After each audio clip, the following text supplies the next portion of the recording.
जय हनुमान, जय बाबा नीम करोली।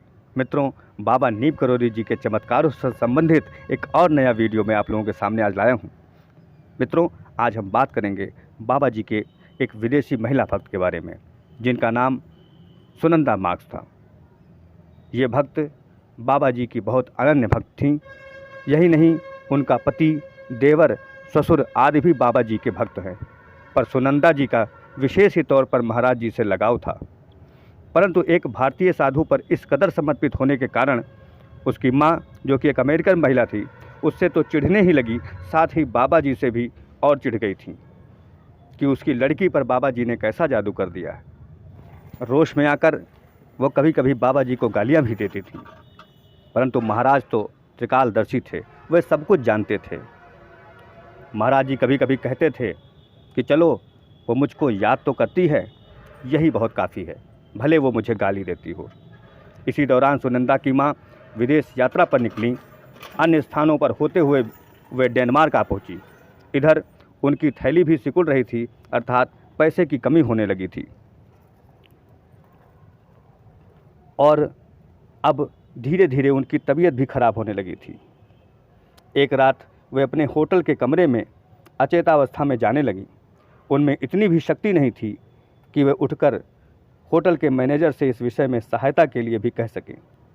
उन्हें प्रदेश में एक एकांत कमरे में अपनी मृत्यु साफ साफ दिखाई देने लगी थी।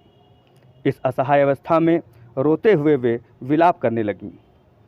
ओ सुनंदा के बाबा कहाँ हो, मेरी सहायता क्यों नहीं करते हो, आदि आदि जितनी भी बातें थीं वे कहने लगीं। तभी कुछ देर बाद बंद दरवाजे से डॉक्टर के भेष में एक हबशी आ पहुंचा। उसने उनको इंजेक्शन लगाया और कुछ दवा भी दी। अब वे अपने बिस्तर पर सो गईं। इन्हें यह भी होश नहीं रहा तब कि उस डॉक्टर से ये पूछ लें कि तुम्हें किसने भेजा है और तुम्हारी कितनी फीस हुई, तुम मेरे बंद कमरे में कैसे घुस गए, और कई बातें। भक्तों, यही नहीं, सुबह वो डॉक्टर उनसे हालचाल पूछने आया और उनको ले जाकर एयरपोर्ट पर जाकर छोड़ा।